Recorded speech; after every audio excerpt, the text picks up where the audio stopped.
Well, well, well. Look who waited at the last minute to finish their UC PIQ essays. Don't worry. For Bagpipe, the one stop shop for college app slop, who has helped students get accepted into schools such as, but not limited to, Harvard, Princeton, Stanford, Cornell, Dyson, MIT, Duke, U Chicago, Econ, Penn, Wharton, UCLA, and UC Berkeley, have some advice on writing your PIQs at the last minute. Number one, choosing which PIQs to write. I'm not going to lie. If you haven't even chosen which PIQs to write because you're a bum like me who procrastinates and hasn't drafted anything, you're fucked. But on a serious note, PIQs, they're pretty much all viable. You could use up some time to think up of which ones are better to answer, but it's really just a matter of which PIQs match your experience best.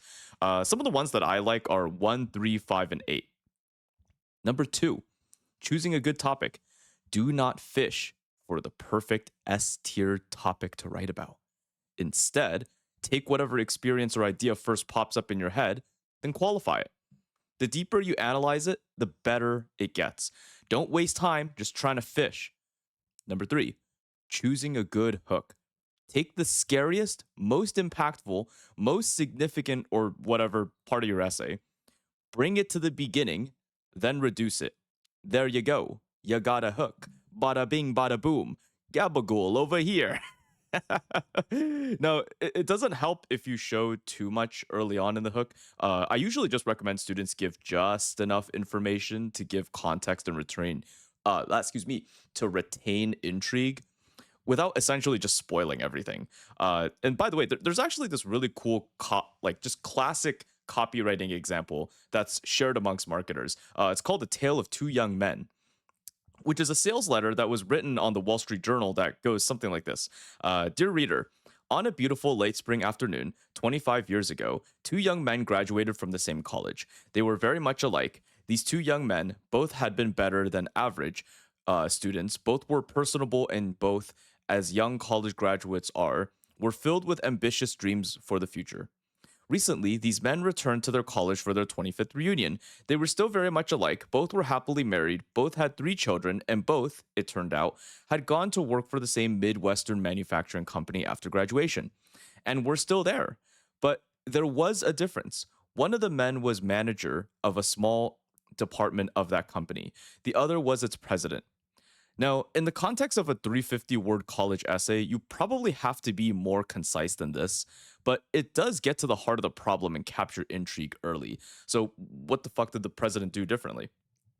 Well, long story short, he obtained that knowledge, and you too can get that with just a simple subscription to the Wall Street Journal. But Bagpipe, the one-stop shop for college app slop, am unfortunately not sponsored by the Wall Street Journal, and therefore my path toward getting that sweet, sweet sponsorship syrup is to sponsor myself. So yeah, feel free to reach out via email in the description box below for last-minute college consulting services, because borrowing from the aforementioned copywriting ideas, clearly people who do reach out for my help go on to work for Wall Street and are indeed very based. And the people who don't, they get fucked. I'm kidding, obviously, but I actually do recommend you guys look at a lot of top copywriting letters just to see what makes for a good intro, okay? Because it's actually pretty good. Don't copy paste their format, like obviously, right? Just make sure you you're just using it as inspiration, okay? Like don't actually follow that, all right? So yeah, but number 4, don't be perfectionistic. Listen, it's easy, man. In the same way, I don't understand why hungry people can't just go to the fridge, the US can't just print more money, and people who can't bench 600 pounds don't just sniff tren. Don't actually do that, by the way. But the problem with the perfectionistic mindset is that it will prevent you from writing anything at all. You'll conjure a decent essay, it sounds good, and then you're ready to submit it, right? And then bam, perfectionism kicks in. First, it sounds like it could be improved a little bit. Not too bad. Then you think it could be improved a little bit more. And then 30 minutes later, you're telling yourself that everything you're writing is ass. And then you just end up erasing everything. So here's a solution. Okay, it's not going to be perfect, but I actually find that this helps helps out a decent amount. So when you're writing, your perfectionistic mind is going to say something along the lines of, "What if something can be improved? What if there's some kind of S tier writing I can do that will guarantee college acceptance?" That's the key here. If your mind goes that direction, you'll feel an impulse to act based on the temptation of something better. And that's why you'll keep chasing this golden object that's, going to make you keep editing. There's got to be a way. There's got to be a way. So then when that thought comes up, and it will, just ignore it. Let the thought come and let it scream and tell you how bad you're throwing, right? Don't act on it. Just let the brain vent a little. And eventually you'll realize that the essay looking dumb was a lot of that is actually just your brain saying stupid shit to persuade you to keep editing because, you're just anxious. Okay, number five, last piece of advice. Clarity is king. Something I noticed in the past few days of editing was that the biggest issue people had was just making their point clear. Like, it would take a lot of work for me to dig around the essay just to find where exactly in the writing students were actually answering the question. And, I kind of get it because you want to send out the best impression of yourself, right? So you got to like shoehorn as much shit into the paper as humanly possible. But what ends up happening in the essay is that it ends up so dense with topics and ideas that you just end up with like way too much shit to chew.